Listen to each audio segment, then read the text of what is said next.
Buenos días, buenas tardes, buenas noches. A ver si se oye bien, si se ve bien, si se interrumpe la señal. ¿Qué tal vamos? Porque hoy vamos a hablar de un tema que es transversal, un tema que es pertinente, coherente con todas las personas que no solo trabajan con salud, trabajan con pacientes, pero que también valoran su bienestar, valoran su regulación, valoran sus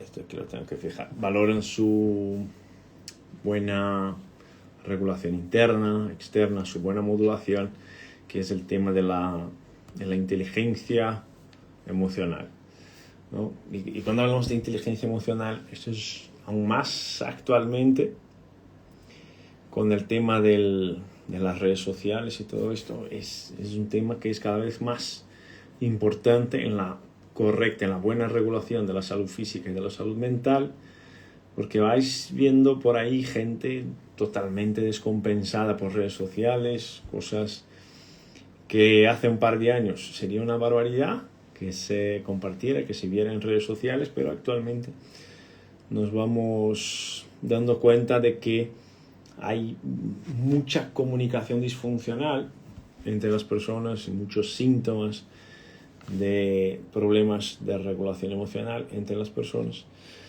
porque ves el reflejo de sus publicaciones, de cómo se comunican y todo esto.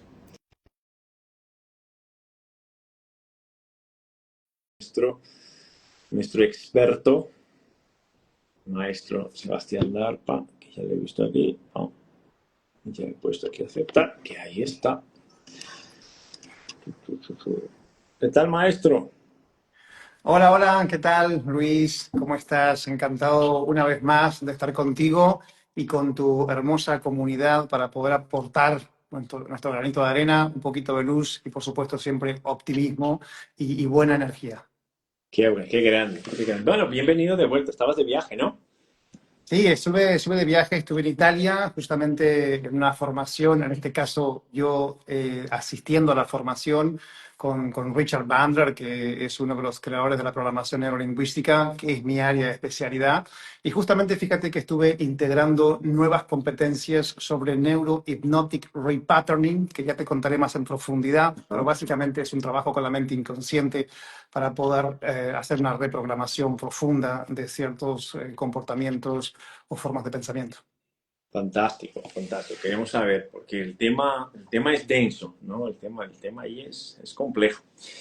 Bueno, maestro, mi coach, mi gurú, mi profesor, mi orientador, supervisor, no sé, Sebastián Darpa, trabaja ya hace años y años y años como codirector de un máster en Soft Skills, ¿verdad? En una universidad de Zaragoza. Y trainer en PNL, certificado por Bandler y Grindar. Es una máquina este señor. Sebastián, ¿dónde voy? Hay muchas personas aquí, unas van al congreso con nosotros, otras aún no entienden muy bien que deberían estar ahí en el congreso con nosotros Ujú. y que el tema de regulación emocional es un punto clave o tal vez sea un antes y cuando entiendes esto tal vez sea un antes y después en la vida de muchas personas, porque al fin y al cabo imaginamos que tomamos las decisiones de forma razonal en nuestra vida, imaginamos, pero de verdad lo que nos hace decidir por lo bueno o por lo malo al final siempre es la parte más emocional. ¿Es correcto este pensamiento?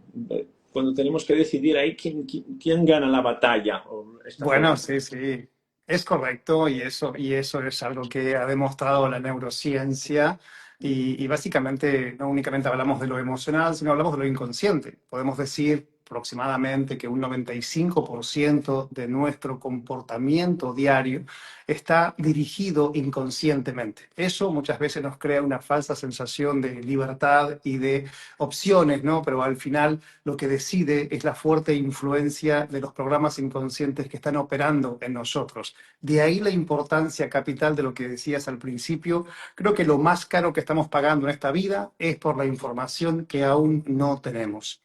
Saber ciertas cosas, poder experimentarlas, lo que hace es una amplificación de tu conciencia y eso permite justamente que ganemos una mayor libertad y cortemos ciertas cadenas invisibles que actualmente nos atan a hábitos de pensamiento y a hábitos de comportamiento que muchas veces es lo que genera un malestar mayor que luego ustedes tratan, ¿no?, en sus consultas.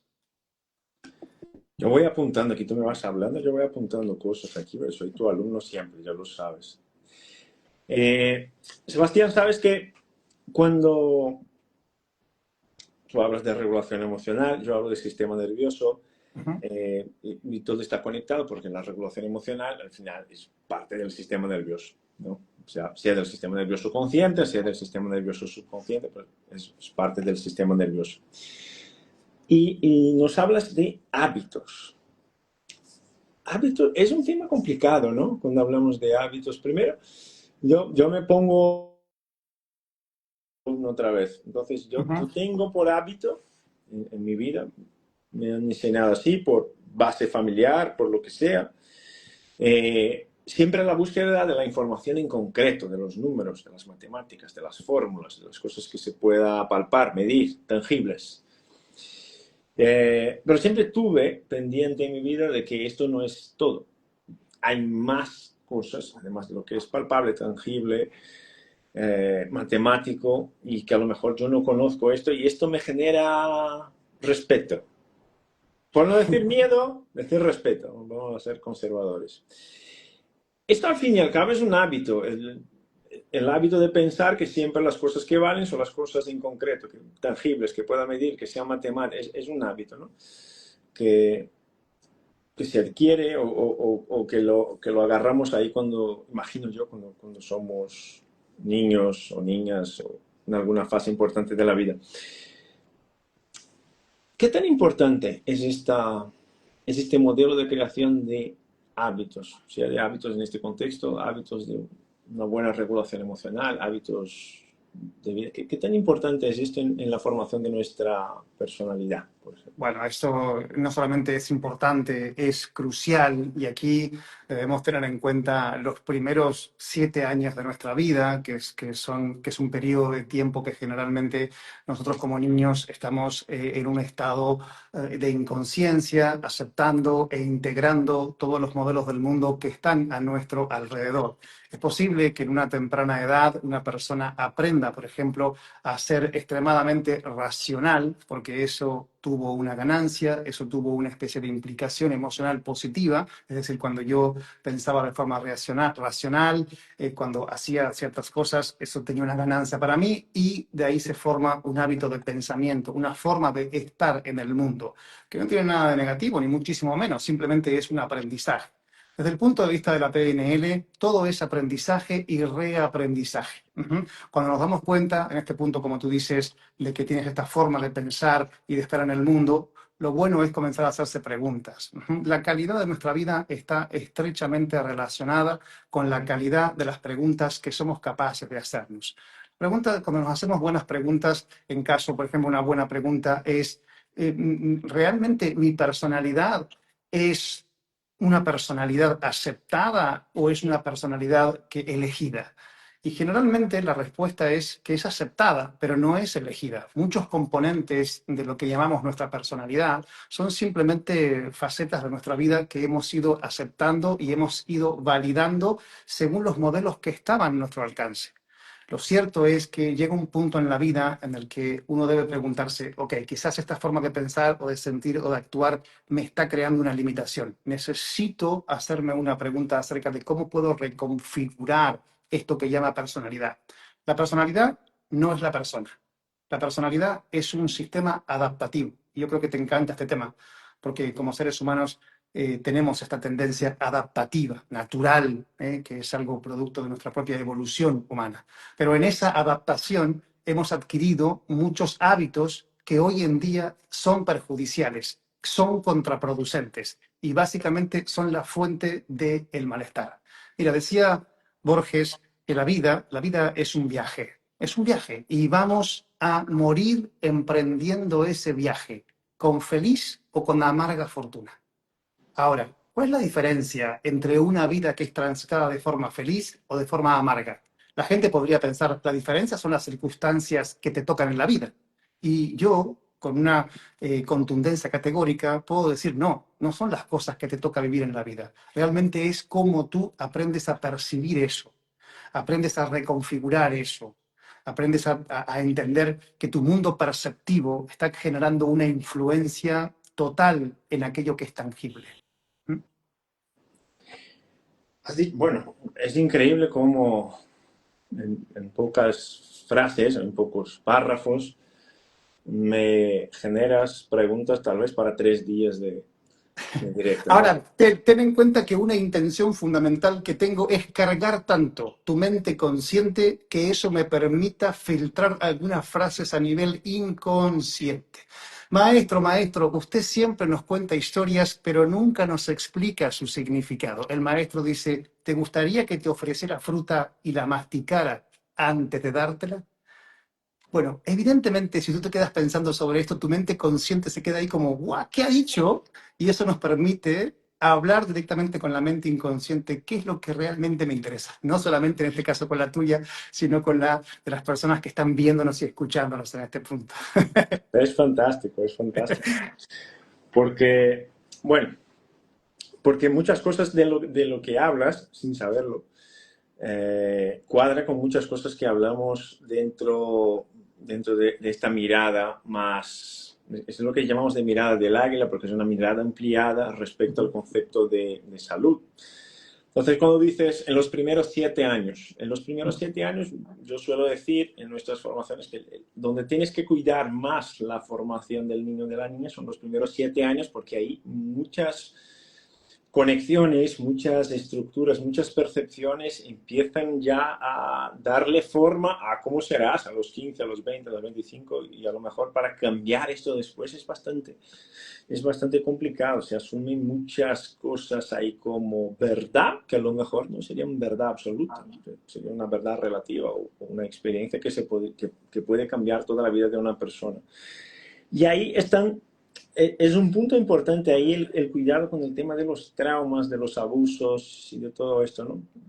Por- Por supuesto, y ahora hay que hacer una distinción importante entre los diferentes tipos de traumas que pueden Ajá. haber. Cuando hablamos de traumas, generalmente pensamos en situaciones de violencia o de abuso, pero no son los únicos tipos de trauma. Existen unos traumas llamados traumas con T pequeña. Ujú. Ajá. Esos traumas con T pequeña, por ejemplo, es haber crecido sin la sensación de haber sido visto, ujú, o haber crecido y haber tenido que tomar una responsabilidad de adulto, siendo un niño, por ejemplo, para cuidar a mis padres, para cuidar a mis hermanos, haber crecido como un niño que aprendió que la forma rebelde o la forma de estar en contra de todo lo que se decía era lo adecuado, haber crecido quizás entendiendo que enfermarse continuamente es una forma de adquirir amor, cariño o aceptación. Hay que entender algo aquí, la mente inconsciente no, no es racional, no es lógica. Por eso uno puede preguntarse, bueno, ¿cómo es posible que un niño o una niña aprenda a enfermarse de forma continua y así adquiere cariño, amor o aceptación? Pero no hay más que ver nuestras propias historias personales, ¿sí? Para darse cuenta de cómo nosotros mismos hemos ido forjando nuestra personalidad en base a ciertas carencias afectivas o a ciertas situaciones estructurales que tuvieron que ver con nuestro crecimiento. Y como somos un proceso adaptativo, vamos adaptándonos y lo interesante es decir, ok, eso quizás esa forma adaptativa me fue útil cuando tenía 6 7 años, pero Ujú. hoy en día, hoy ya no lo es. Hoy únicamente me trae dolor, me trae sufrimiento, me trae una especie de limitación. Por eso estamos haciendo este trabajo. Hay que entender esto. Mi campo de expertise es aquello que llamamos como el sistema operativo o el software, digamos, que es Ajá. nuestra mente. El cuerpo, por poner una analogía sencilla, sería el hardware y la mente es el software. Lo que sucede es que todo lo que pasa en la mente tiene un impacto a nivel orgánico, a nivel de tu propio cuerpo. Por eso es importante trabajar estas cosas y ayudar a las personas a tener un máximo entendimiento de la profundidad que tienen la generación de programas inconscientes. Y eso es fantástico, porque si lo que pasa en la mente va a reflejarse en el cuerpo como algo orgánico, esto puede ser para lo bueno, pero también puede ser para lo malo. Por supuesto, por Claro. supuesto. Entonces, cuando hablamos de una de las cosas que marcamos mucho, hoy por la mañana grabé un podcast con Ujú. la doctora Sari Arponen, que habla de microbiota, y escribió libros y todo esto. Estábamos hablando de estas relaciones del cuerpo y de la mente, ¿no? Ujú. Y, y estamos muy pendientes hoy, tal vez por ser más estructurados, más matemáticos, de toda la influencia, por ejemplo, de la comida sobre el sistema nervioso central, okay, sobre la ansiedad, sobre los estadios de depresión, de miedo, de la inflamación y todo esto. Pero es cierto que muchas cosas que pasan arriba, en plan mental, consciente o subconsciente, van a cambiar también nuestra forma de alimentarnos, por ejemplo. Pero claro, y esto es fantástico. Gracias por traerlo aquí, porque me parece que es un debate que, como dices tú, daría para horas, ¿no? Creo que nosotros, por ejemplo, yo te pregunto, oye, tú, Luis, tú y tu comunidad, ¿no? ¿Sabéis que tomar azúcar en exceso es algo contraproducente para el cuerpo? Uh Sí, -huh. es lógico, ¿no? Ajá. Ahora, ¿cuántos de nosotros tomamos más azúcar de lo que deberíamos en nuestro día a día? Es decir, claro, es decir, hay una parte que es teórica, hay una parte que es funcional, que la comprendemos, que la entendemos, que es, bueno, sí, por ejemplo, ¿cuánta evidencia científica tiene el hecho de hacer deporte en tu día a día? Más que cualquier otra cosa. Mucha evidencia sobre eso. Pero eso no está asociado con que la gente entienda la importancia y lo haga. ¿Por qué? Porque hay una serie de procesos mentales que son los precursores de que esos hábitos puedan ser adquiridos. Y yo lo hablo en primera persona, es decir, si tú ves quizás algunas fotos de uno de mis hermanos, tiene una forma física muy diferente a la mía, porque Ajá. sus hábitos han sido muy diferentes a los míos, pero es que yo tuve que hacer un camino muy consciente para darme cuenta qué es lo que le estaba haciendo mal a mi cuerpo. ¿Qué es lo que no? Y no fue de un día para otro. Tuve que hacer un proceso interesante para adquirir ciertos hábitos y luego cuando empiezas a ver los resultados dices, ok, ya ve, este es el camino por el que quiero dirigirme.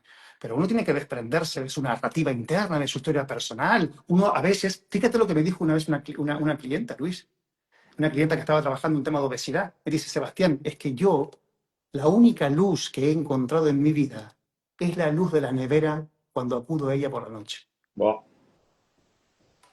Porque hay una relación incluso emocional ahí. Ella encontró Claro. que el hecho de comer le traía una especie de sensación de bienestar, evidentemente efímera, pero que resultaba en ese momento.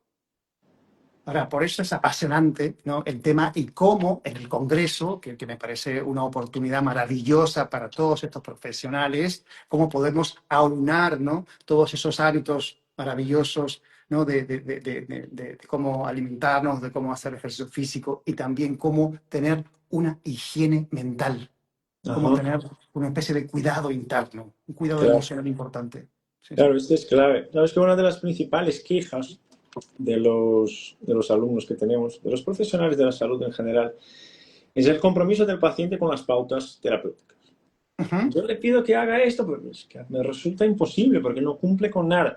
O sea, aunque esté mal, esté sufriendo, sepa qué es lo que tiene que hacer, aún así no se cumple la pauta.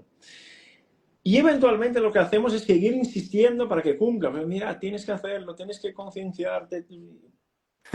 Tal vez no sea la mejor herramienta, ¿no? La mejor forma de comunicar. Tal vez hubieran formas más eficientes para hacerlo. Bueno, hay que entender un proceso natural y hermoso. Ujú. El estado emocional es el precursor de la acción.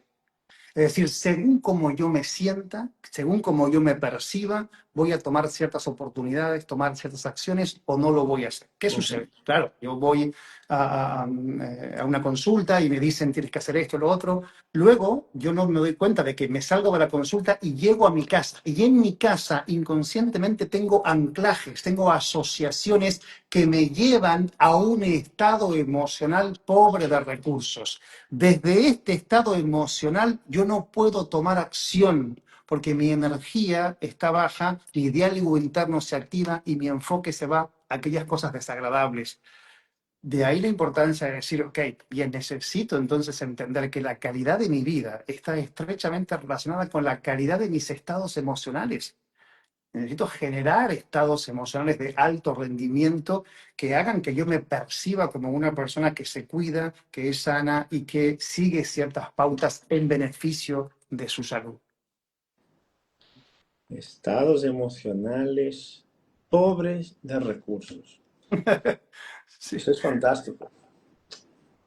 Y todos pasamos por estos estados, a ver, que Claro. es algo natural. El punto es que no hagas de un hábito un estado emocional como la tristeza, como el desgano, como la apatía, pero luego se puede profundizar mucho en ello, ¿no? Podemos Ujú, llegar incluso a descubrir que las personas transitan un vacío existencial. ujú, Es decir, claro. que solo el tratamiento de esa sintomatología podría hacer que todo lo demás sea adquirido con mayor facilidad. Y entonces, si estamos hablando de todo esto, desde una perspectiva, vamos a tener un taller en el Congreso para los que habéis llegado después en el Congreso que vamos a realizar en Zaragoza. Puedes participar online o puedes participar presencial.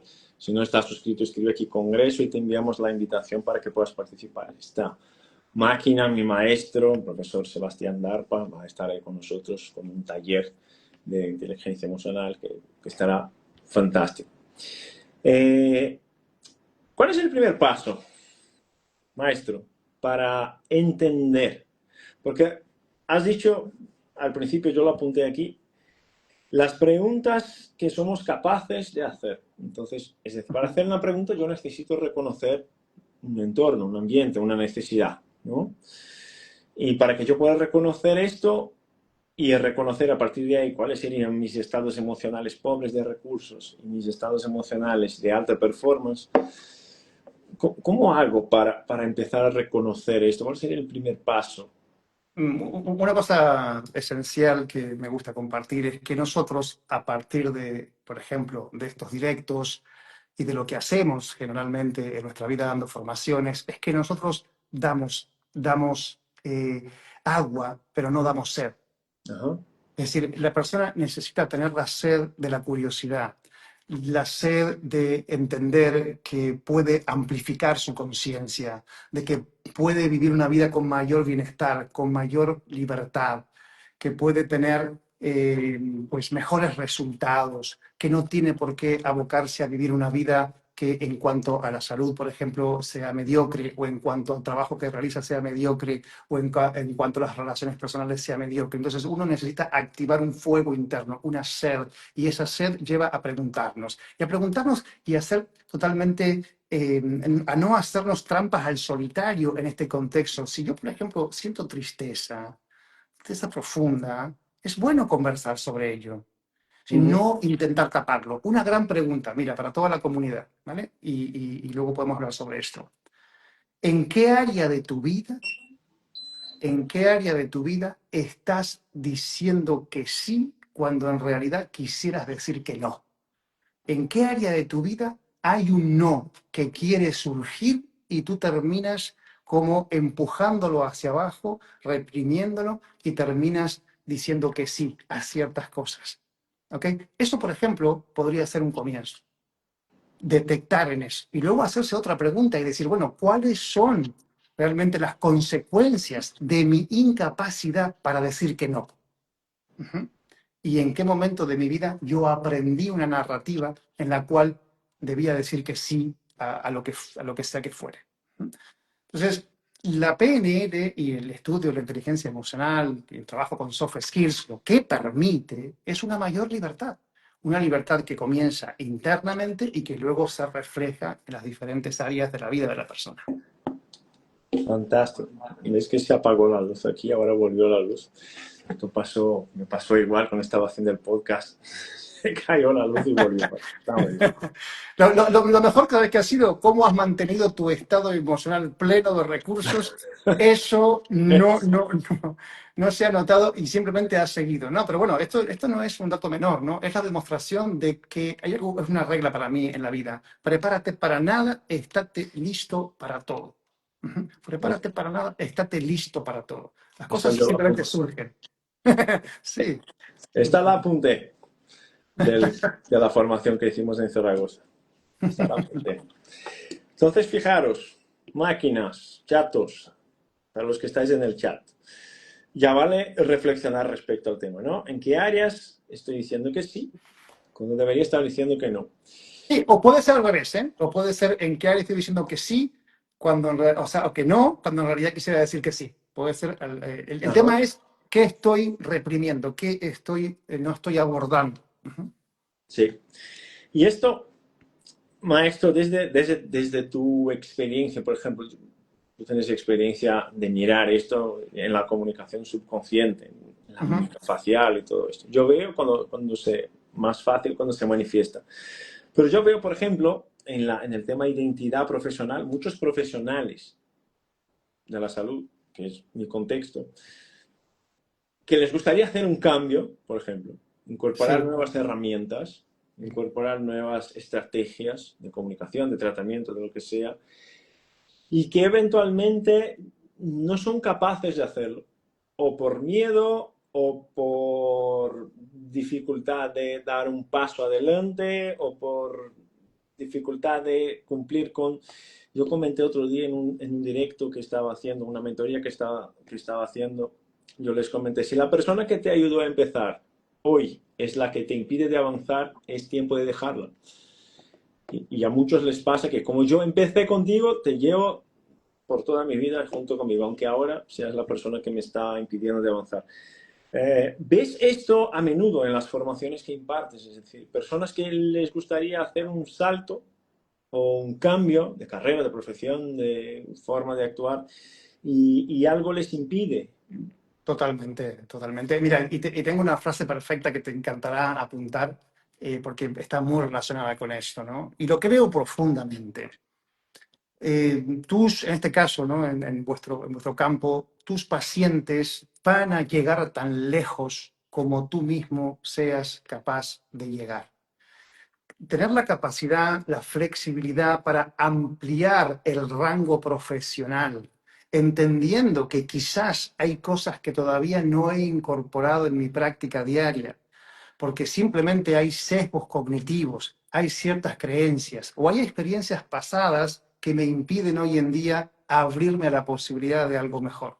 Mira, existe una razón por la cual el espejo retrovisor es más pequeño que el parabrisas.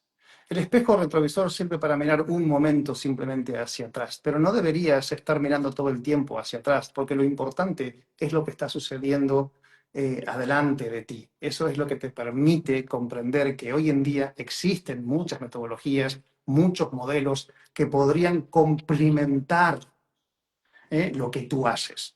Ahora, desde el campo de lo que yo trabajo, y muchas veces se lo expreso esto a los alumnos, hablo mucho acerca de esta frase que a mí me encanta. Si tu presencia no es capaz de sanar, tu metodología tampoco lo hará. Un estado de presencia es un estado de conexión, un estado de observación, es un estado en el que podemos tener una conversación y podemos descubrir juntos cuál podría ser el camino que podemos tomar para mejorar esa sintomatología que estás cursando ahora. Pero para eso necesito flexibilizarme. Creo que la curiosidad y la flexibilidad son dos componentes esenciales aquí. Y luego tener experiencias positivas que rompan esos marcos de contextos en los que estamos encerrados muchas veces. Pero uno debería permitirse el hecho de adentrarse a eso. Muchas veces pienso que la cueva en la que tememos entrar Ajá. contiene el tesoro que anhelamos encontrar. Y si tengo la sensación de que hay algo más, ¡pum!, simplemente, ¿cómo sería ir hacia eso? Es fantástico. Estar contigo es aprender. Apunté la frase, ¿eh? ¿Cuál? Tus pacientes llegarán tan lejos. Ahora tengo que ver. Bueno, recuerdo que, por ejemplo, en tu caso, ¿no? Con toda esta fuerte proyección más bien lógica y racional que tienes tú de la que hablabas, ¿no? Cómo en programación neurolingüística te permitiste expresar y compartir y experimentar cosas que estaban fuera de lo que era tu día a día. Pero ese es un componente de la curiosidad y creo que aprovechaste mucho aquello. Hubo una práctica que fue terrible en un sentido terrible, entre comillas, porque era una práctica que hacíamos una pregunta, lanzábamos una pregunta como inconsciente, damos una respuesta, no me acuerdo el nombre del ejercicio, pero Ujú. que yo pensé, pues, y ahora que voy a tener aquí un momentazo de vergüenza, porque yo no me voy a mover por nada en esta vida. Voy a estar aquí sentado y la chica me va a hacer la pregunta, estaba ahí haciendo la actividad con ella, pues no hay posibilidad de que yo me mueva en esta tarea, ¿no? Ojos cerrados y tú mentalizas una pregunta. Y entonces la chica empezó a hacer la pregunta y yo estaba en una banqueta y la banqueta tenía ruedas, entonces se movía muy fácil. Ujú. Y la chica hizo la pregunta o hizo ahí la conducción de la actividad, yo hice la pregunta y luego mi cuerpo empezó a moverse.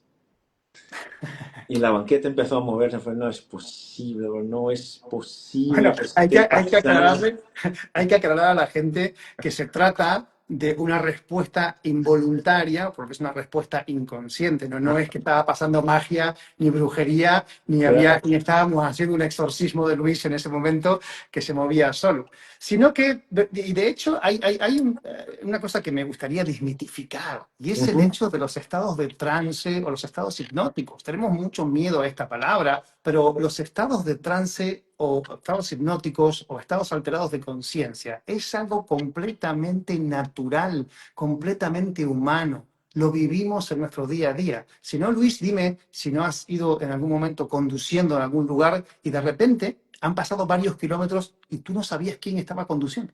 Claro, Bueno, eso es una prueba o es una evidencia de que tu mente inconsciente toma el control, toma el mando, ¿eh? Y tú estás en un estado alterado de conciencia. ¿De acuerdo? Y eso es maravilloso, porque nos permite una puerta al inconsciente para reprogramar viejas creencias. Es un trabajo magnífico. De hecho, en el Congreso voy a hacer una demostración con un trance hipnótico, allí con uno de los presentes, para hacer una reprogramación en vivo y en directo.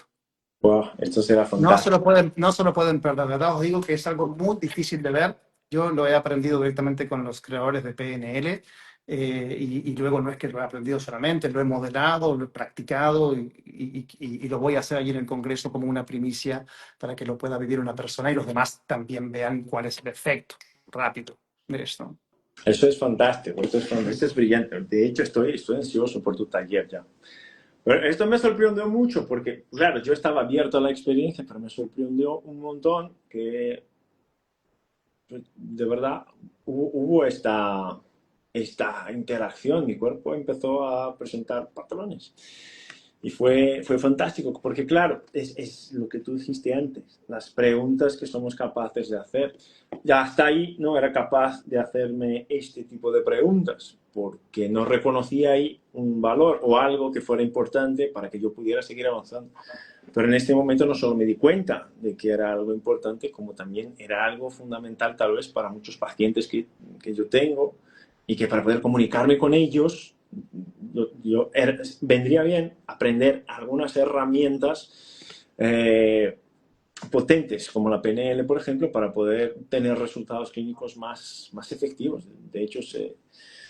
De hecho, no solamente apliqué en consulta esto, aplico en consulta esto como llevé a nuestras formaciones y ahora Esther, por lo que he entendido, quiere hacer una formación exclusiva, solo nuestra. Sí, lo estamos preparando ahí una formación específica, exclusiva, con técnicas de programación neurolingüística para tu comunidad.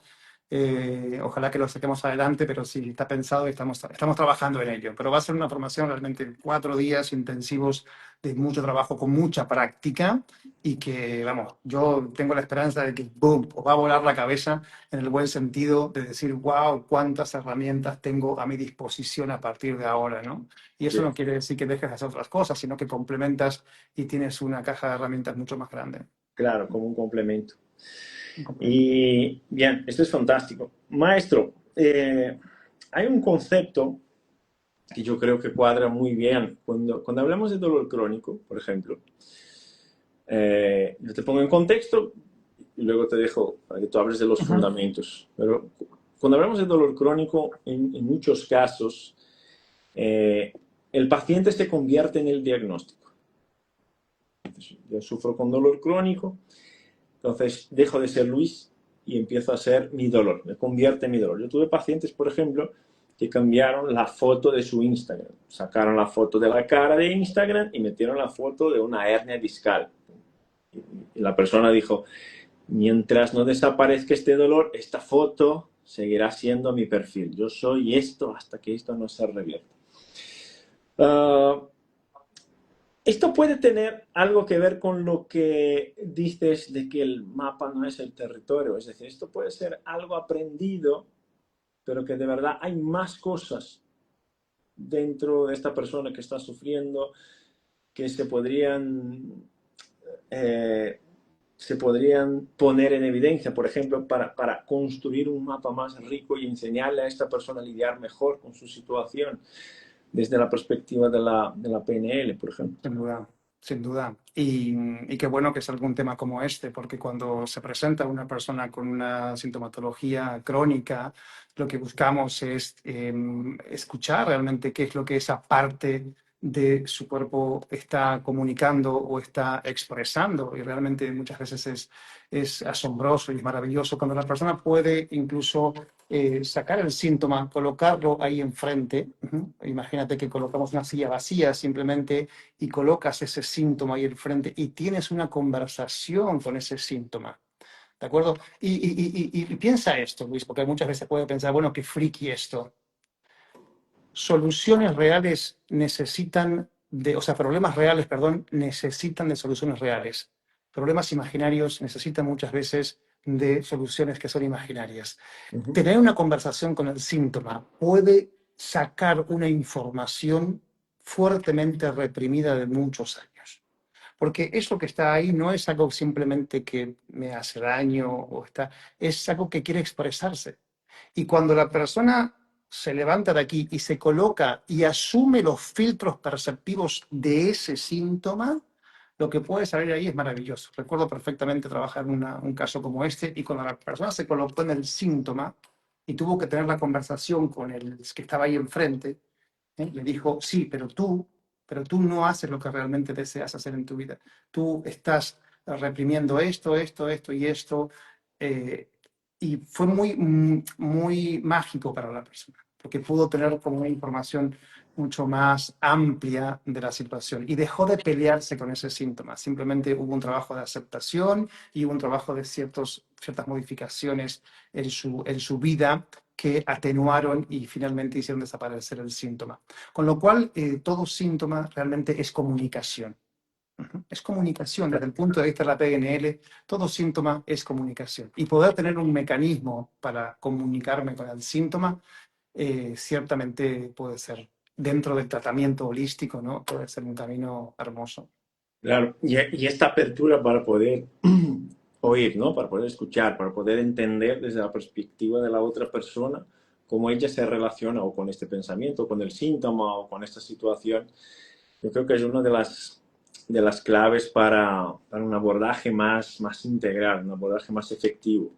De Cuando hecho, hablamos... se da mucho algo llamado conflicto de partes. Es Ajá. como que hay una parte de mí que está conectada con una serie de valores, con una serie de creencias y que quiere ciertas cosas para mi vida. Pero hay otra parte de mí que al parecer actúa con autosabotaje, ¿no? Pues, choca con esta otra parte. Claro, pero las dos partes viven en mí y ambas partes tienen una intención positiva, es decir, han sacado o sacan un beneficio de estar en contacto con ellas. Con lo cual es importante el abordaje, la comprensión y la mirada, como decías, de águila en algún momento. En PNL llamamos una mirada de tercera posición, donde puedes colocarte como si fueras un observador para observar, ¿no? El síntoma, observarte a Ujú. ti y observar qué es lo que está pasando ahí, ¿no? Claro. Esto yo llamo eso de sistema de soporte. que es un sistema de soporte, ¿no? Me llegan muchas preguntas todos los días por el hecho de trabajar con sistema nervioso autónomo. La gente me envía preguntas todos los días diciendo, ¿cómo puedo activar el nervio vago? ¿Cómo puedo hackear el nervio vago? ¿Cómo puedo hacer cosas para que el nervio vago empiece a funcionar mejor, ¿no? El vago tiene que ver con la antiinflamación, con el control del dolor, de la ansiedad, de la depresión, de la calidad del sueño, todo eso. Y, y sale mucho el tema de la respiración, por ejemplo, que es ¿no? la respiración lenta, el grounding, ¿no? Caminar descalzo ahí en el campo y todo esto. Son buenas sensaciones. Y yo a veces lo que intento explicar es que esta respuesta del vago, más efectiva o menos efectiva, es una respuesta. Si es una respuesta, no puede ser un problema. Porque la respuesta no puede ser el problema. Si no te gusta una respuesta, lo que tienes que hacer no es insistir en la pregunta, es cambiar la pregunta para poder cambiar la respuesta. Sí, sí. ¿Entiendes? Entonces la gente dice, ¿cómo puedo hacer para activarlo? No tienes que intentar activarlo, tienes que pensar por qué no se está regulando solo. Y uno de los fundamentos para la buena regulación del sistema vagal, del sistema parasimpático, es justo esta modulación o este conocimiento o esta intención o este entendimiento de mis emociones, de mi regulación interna, de mi mapa, de mis recursos. Porque imagínate, si vivimos con este conflicto de comunicación, como estabas poniendo ahí, ahora, tengo el síntoma, tengo esta situación conflictiva y vivo en constante conflicto con esta situación. Es que puedes seguir respirando por toda tu vida que no se va a regular nada, porque es un problema de base, es un problema de fundamento, es decir, este es un sistema de soporte a la mejor respuesta del cuerpo, ¿no? Este entendimiento, entiendo yo. Y no, oye, me hace acordar, ¿no? Imagínate una persona que va en su coche, ¿no? Va en su vehículo por el desierto, ¿no? Bueno, va haciendo varios kilómetros y de repente se le enciende una lucecita roja, ¿no? Que le indica que se va a quedar sin combustible. Entonces la lucecita se enciende, la persona la mira, no le da mucha importancia, la lucecita comienza a titilar cada vez, ¿no? Con más intensidad y como a la persona, oye, no le gusta la lucecita, toma un martillo, le da 3 golpes y no más luz. Ajá. Claro, al poco tiempo el coche se para, ¿no? Se para, te has quedado sin combustible. La respuesta de muchas veces el cuerpo nos da esta comunicación, nos da estos síntomas. Y uno debería hacerse muchas preguntas, ¿no? Preguntas en cuanto al contexto, preguntas en cuanto a cómo es la relación que estoy teniendo ahora mismo con la abundancia, con el dinero, cómo es la relación que estoy teniendo ahora mismo con las personas de afecto, ¿no? Cómo están mis relaciones de pareja, la relación con mis hijos, cómo es la relación que tengo con el trabajo, cómo es la relación que yo tengo con la salud, con el bienestar. Porque es posible que en alguna de esas áreas de nuestra vida haya un desajuste muy grande. Y esos desajustes, cuando son llevados en el tiempo, producen cambios orgánicos. Uno no puede estar en conflicto de partes toda su vida sin que eso no haga subyacer un problema mayor que generalmente es algún tipo de enfermedad o alguna dolencia crónica. Por eso digo que este tipo de comunicación es muy eficiente. La mente inconsciente, desde mi punto de vista, nos envía esas señales con la esperanza de que haya una observación y un cambio contextual muchas veces, ¿no? Eso nos invita a veces a un cambio contextual. Claro, nos da miedo, ok, pero okay, aún así hay que hacer ciertos cambios. Eso es fantástico, todo lo que hablas, porque una de las habilidades básicas del profesional de la salud, de cualquier profesional de la salud, debería ser poder establecer esta línea de comunicación con sus pacientes. Por eso les permite, no, primero, aterrizar algunos conceptos, enseñarte algunos miedos y empezar a trabajar desde ahí todo el proceso de mejora orgánica. Pero mira, una cosa que vamos a comentar y que me gustaría poder enseñar a toda la gente que vaya al Congreso es la importancia de esta mirada amplia sobre Ajá. la problemática del paciente. Es decir, poder hacerle preguntas acerca de su contexto, el contexto en el que está habitualmente. Y entender también que una persona no es una isla, una persona es una persona en medio de un sistema relacional ¿Cómo está su sistema familiar? ¿Cómo está su sistema de trabajo? ¿Cómo está su sensación vital? ¿Siente bienestar en su vida o siente una cierta apatía, una cierta tristeza? Es decir, aparte de tratar el síntoma con pues, medicamentos o con alguna, o con alimentación, con deporte o de forma holística o funcional, hacer una observación global del individuo y sus circunstancias. Para a veces abrirnos a la posibilidad de que lo que le está enfermando es una cuestión contextual. Por ejemplo, una cosa que nos enferma mucho es la imposibilidad de expresar una parte de nosotros. Ujú. ¿Y cuánta gente, Luis, realmente, siendo sinceros, cuánta gente hay en el mundo que no puede permitirse un espacio para expresar aquello que son? Esto es terrible, Claro. porque esto en el tiempo genera ciertos malestares. Y muchas veces el malestar puede ser una depresión o puede ser una dolencia crónica o una enfermedad aún más grave. Claro. Principios básicos de la regulación del sistema nervioso, la regulación emocional. ¿Sabes? De ahí sale la respuesta de lucha y huida, Totalmente. donde estamos, hay gente fija ahí en lucha y huida, pum, pum, el sistema simpático, el estrés crónico, claro, está Y fijo. luego, fíjate que y ahí tenemos muchos caminos por explorar. Por ejemplo, algo que también tiene mucho fundamento y mucha evidencia científica es, por ejemplo, la práctica de mindfulness con Ujú. 5 o 10 minutos al día, cómo puede regular tu respiración, cómo puede ayudarte a permear un poco la influencia del exterior, cómo puede hacer que te vuelvas una persona más equilibrada, con cierta sensación de orden. Todo eso es importante. Para muchos tratamientos hoy en día se está recomendando una práctica simplemente de mindfulness, una práctica de atención plena, 5 o 10 minutitos, y los efectos a 3 meses ya son observables. Ujú. Sí, sí, son potentes. Sabes que ya vamos caminando aquí en dirección al final, pero sabes que yo estaba leyendo ayer un libro que habla de patologías gastrointestinales.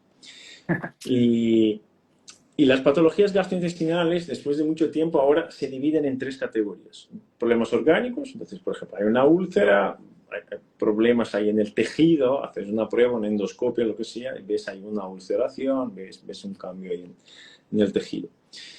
Hay problemas que son problemas de motilidad, entonces es un esófago, un intestino que se mueve más o que se mueve menos, tienes ese sistema nervioso ahí de movimiento que funciona poco o que funciona demasiado. Y hay problemas que se llaman problemas funcionales. En problemas funcionales no se encuentra un daño, por ejemplo. En la Ujú. estructura no hay un daño, no hay una llaga, una herida, nada. El sistema de movimiento está preservado, los nervios están ahí, pero funciona mal. No se sabe por qué, pero se sabe que funciona mal. Y una de las cosas que más genera cambio en estas condiciones funcionales, que se llaman trastornos del eje intestino-cerebro, por ejemplo, el intestino irritable, es una de estas Ujú. condiciones, el estreñimiento crónico, es un estreñimiento funcional, se llama un dolor torácico funcional. Una de las herramientas que tenemos que generan más cambios en las respuestas del paciente es la capacidad del profesional de comunicarse con el paciente. Wow. La capacidad de comunicación, que es justo de lo que estamos hablando, ¿no? De tener un espacio terapéutico donde uno Fíjate, pueda... y tener el espacio y luego, como profesionales de la salud, asumir las competencias necesarias para establecer una comunicación empática y muy profunda. Uh Porque -huh. ahí hablamos de técnicas de rapport, técnicas de calibración, técnicas de lenguaje hipnótico, si se pueden explorar un montón de competencias que es necesaria adquirir y además es apasionante también.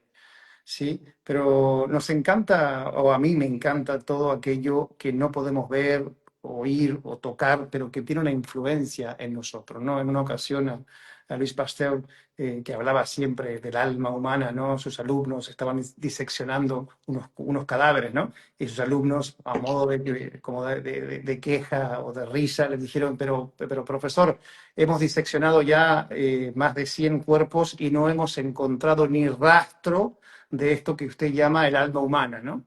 Y la respuesta fue memorable, la respuesta fue, cuando muera vuestra madre, trocearla en 100 pedazos e intentar encontrar el amor que ella tuvo por ustedes. Entonces, hay ciertas cosas que no podemos ver, oír o tocar, pero no por eso no tienen una influencia directa en nuestra forma de estar en el mundo y evidentemente en nuestra salud. Las emociones es una de ellas. O sea, es evidente que, por ejemplo, si no somos capaces de procesar ciertas emociones, esas emociones quedan ancladas y se van como en bucle, ¿no? Ejecutando en diferentes momentos de nuestra vida y van acrecentando algo que luego puede traducirse como un problema de los que hablabas. Una visión más, no digo que Ajá. sea la única, y es un poco lo que vamos a compartir en el Congreso, y yo creo que va a ser una oportunidad magnífica para que los profesionales de repente amplíen su modelo del mundo, su mapa mental, para decir, oh, wow, puedo usar esto y un poco de esto y un poco de esto, y yo creo que es el objetivo del Congreso. Y eso estará fantástico, porque vamos a conectar todo esto con el sistema autónomo, que es lo que la gente viene preguntando actualmente, y ahí, claro, hay psicólogos, terapeutas holísticos, coaches, bueno, el que quiera utilizar el razonamiento de la herramienta, médicos, yo diría, fisios, nutricionistas, odontólogos, todos deberían tener la capacidad de hacer una comunicación empática, sin perder el contexto, obviamente. Esto seguramente nos llevará a otro nivel de actuación. Yo te digo que una confesión, ¿no? Para este año tenía planeado invertir más tiempo en aprender PNL, tenía planeado hacer más cursos, más formaciones, hipnosis también, luego ya te buscaré, pero me vino un estresor emocional que te voy a contar ahí en Zaragoza, en el Congreso, que me rompió el esquema, Sí. me obligó a ampliar mi mapa y darle más recursos a mi cabeza para poder lidiar con los, con los nuevos desafíos. Luego te voy a contar en el Congreso lo que se acercó, porque ahí ya no se puede. Mira, ya sabes que la verdadera confianza es la capacidad de moverse en la incertidumbre. Cualquiera puede aparcar su coche en un parking vacío.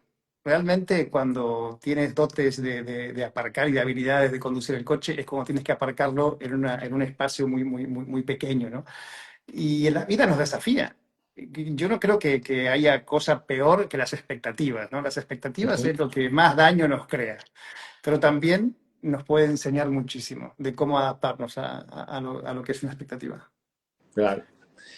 Bien, maestro, eh, en el Congreso vamos a estar contigo, afortunadamente, muchas gracias otra vez. ¿Quién puede participar del Congreso? El Congreso es para profesionales. Si hay personas que son muy frikis, yo estaba hablando hoy con la doctora Sari Arponen, ella me preguntó, ¿y para quién es el Congreso? Para profesionales. Y ella me preguntó, pero para personas muy frikis que les gustan estudiar y tal, son un poco cabezones, están ahí todo el tiempo dándole vueltas, no pueden participar. Pueden participar también, pero teniendo en cuenta que es un congreso con un lenguaje, una comunicación diferente, un poco más técnica. Para esto tenemos la modalidad presencial y la modalidad online. El congreso es mixto, una parte la vamos a transmitir en streaming, que pasa antes de los días 5 y 6, ahí con casos clínicos, masterclasses de corazón, microbiota, cómo abordar desde la psicología el sistema nervioso autónomo y todo eso. Y luego hay el congreso presencial en sí mismo, que va también por streaming, y quien no puede estar en el presencial puede estar por streaming y tiene ahí 6 meses para ver toda la programación del Congreso. Para los que no conocen nada, no han visto nada, escribe aquí abajo Congreso, te enviamos la información para que puedas participar. Eres muy bienvenido en este contexto. Y el taller, este fue el taller que yo pedí. Yo no sé qué vas a hacer. Esta fue la única persona, el único profesor que yo le dije, yo quiero que tú estés, tú me das la hora y yo pongo la hora que tú me digas. Esta hora será, ya está, te quiero ahí. Entonces, les invitamos a todos a que podáis participar. Luego, maestro, si quiero seguirte en redes sociales, yo ya te sigo hace mucho tiempo, pero si quiero seguirte en redes sociales, ¿dónde te sigo? Pues simplemente en Sebastián Darpa, tanto en Instagram como en LinkedIn o en YouTube si quieren. Simplemente Sebastián Darpa, me van a seguir y será un gusto poder verlos en el Congreso de forma presencial los días 5 y 6 para poder intercambiar, ¿no? algunas ideas, para hacer algunas demostraciones, porque a mí más que hablar o teorizar sobre ciertas cosas, Me gusta poder hacer demostraciones para que la gente tenga la experiencia y para que vea el paso a paso de cómo podría hacer una sesión específica en un caso, ¿no? Cómo podría trabajarlo. Y por supuesto, invitar a la comunidad que próximamente crearemos un espacio para hacer PNL específicamente para vosotros. Ya os pasaremos la información. Ahora me encantará verlos en el Congreso. Eso estará fantástico. Ya verás que si no para este año, para 2026 vamos a tener Claro. una pequeña parte ahí dedicada a profesionales de la salud. Si podemos sacar esto, los maestros tenemos que sacar todo lo que podamos sacar. Si hay contenido para ofrecer y que pueda enriquecer la práctica de más personas y beneficiar más personas, pues seguramente lo vamos a hacer porque es por beneficio de las personas que se están no solamente metiendo en este proceso desde una perspectiva personal, como también desde una perspectiva profesional para llevar mejores cuidados a las personas que están bajo su responsabilidad. Maestro, quiero agradecerte de corazón. Otra vez, ya no tomo más tu tiempo hasta el Congreso, pero siempre es un gusto compartir contigo, siempre aprendo de ti, siempre salgo con mil frases escritas. ¿Ves? Aquí voy. Muy bien, muy bien. Sí. Y espero verte lo más pronto posible. Igualmente, muchísimas gracias a ti, a toda tu comunidad y por supuesto agradecerte y reforzar el gran trabajo que tú y tu equipo están haciendo para sacar adelante estos proyectos que son generados con la ilusión, pero que luego necesitan de un gran esfuerzo del cual soy consciente. Y una última frase, y con esto me despido, y es una frase de William James, uno de los padres de la psicología moderna. Él decía, el arte de ser sabio es el arte de saber qué pasar por alto. Un abrazo, que estén bien, cuídense mucho, nos vemos pronto. Qué grande, muchísimas gracias, maestro. Cuídate mucho.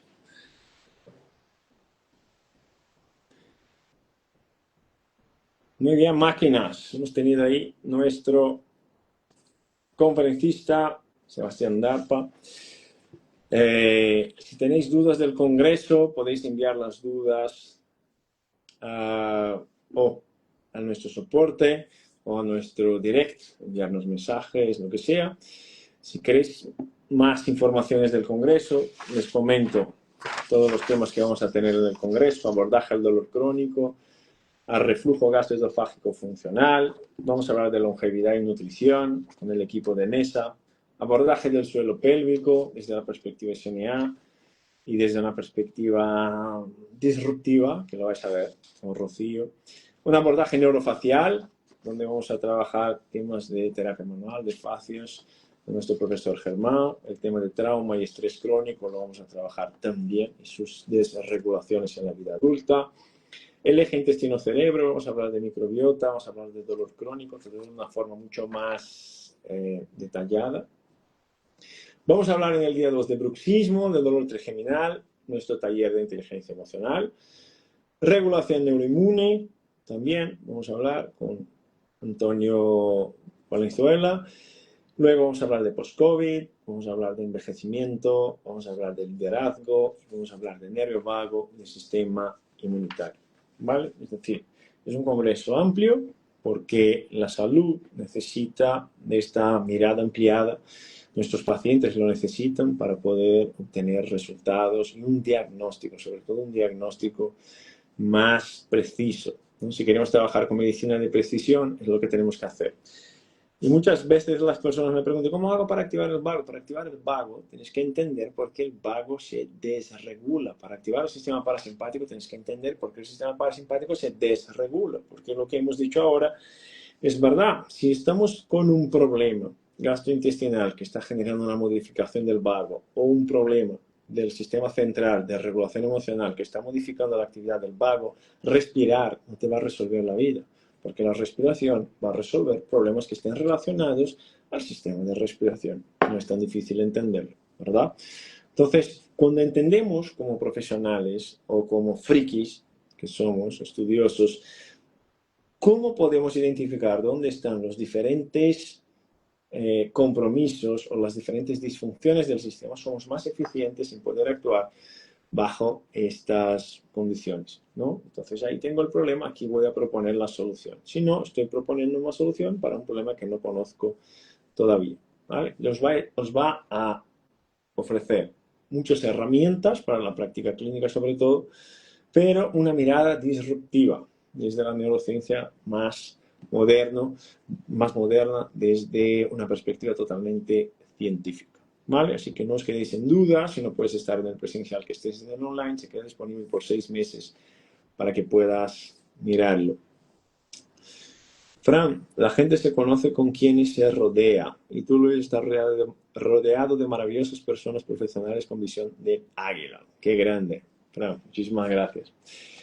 Así que no os quedéis en duda, enviarnos mensajes. Vamos a tener ahí médicos, odontólogos, nutricionistas, psicólogos, fisioterapeutas, osteópatas, quiroprácticos, profesionales de la salud en general y un montón de frikis interesados en conocer más del sistema autónomo y de cómo incorporar esta herramienta en su práctica clínica, ¿no? Desde una perspectiva integrativa, desde una perspectiva funcional.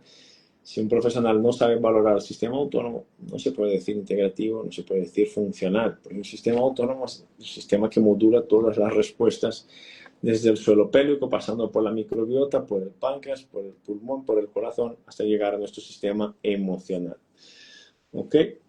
Entonces, si eres profesional de la salud, debes participar. Escribe aquí abajo, Congreso, te enviamos la invitación. Si no eres profesional de la salud, pero eres un estudiante, hay muchas personas que van a participar por su condición propia o por condiciones de un hijo, una hija, una pareja o algo así. Lo único es que podáis entender que el lenguaje está más dirigido para profesionales, pero no hay restricción para que puedas participar, ¿vale? Incluso porque hay la modalidad online y puedes participar y ver cuántas veces haga falta.